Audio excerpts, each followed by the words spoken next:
কিরে রায়হান, আজকে তো মার্চ ফর কাজে যাচ্ছি, যাবি তো তুই? কোথায়? শাহবাগ। এইসব বিক্ষোভ মিছিল করে কি লাভ? আমি বুঝতেছি না। ইসরায়েল কি শুনতে পারবে? আর তোরা এত দূরে কি যাইবি ফিলিস্তিন? লাভ নাই, আমি বুঝতে পারতাছি কোনো লাভ নাই, তাও আমাদের করতে হবে। তারা এখন বলতে পারতাছে না, আমরা এখন বলতে পারতাছি। তারা এখন নির্যাতিত হচ্ছে, এখানে আমাদের চুপ থাকা অন্যায়। চুপ থাকা সম্মতির লক্ষণ না। আচ্ছা, এদের সাথে যে চিল্লাচিল্লি করছস, এদেরকে বুঝাই কি লাভ? এরা কি এগুলো বোঝে? তাই বলে কি এদেরকে বোঝাতে হবে না? আচ্ছা, এত সময় যে দোকানে চিল্লি করছ, আমার প্রশ্ন হচ্ছে এটা, তোরা এত চিল্লি করি তোদের লাভ কি? তোদের যদি এত দরদ হয় তোরা ফিলিস্তিন যাই যুদ্ধ কর। আচ্ছা, তাহলে তুই আমার একটা প্রশ্নের উত্তর দে, তুই কি ওই ইসরায়েলের পক্ষে?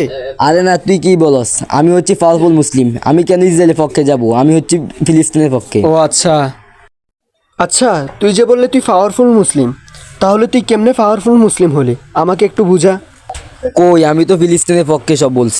তুই যদি ফিলিস্তিনের পক্ষে বলে থাকস, তাহলে তো আমাদের এখন ওদের জন্য মিছিল করা ছাড়া কোনো উপায়ই নেই, কারণ আমরা এখন ওদের কাছে যাওয়া কোনো সম্ভবই না। ভাই, আমি এতক্ষণে এত চিন্তা করি ভাবি নাই। আসলে এখন আমাদের মিছিল করার ছাড়া কোনো উপায় নাই। তুই ঠিক বলছস, তাই আমরা সবাই আমাদের জায়গা থেকে প্রতিবাদ জানাবো ইনশাল্লাহ।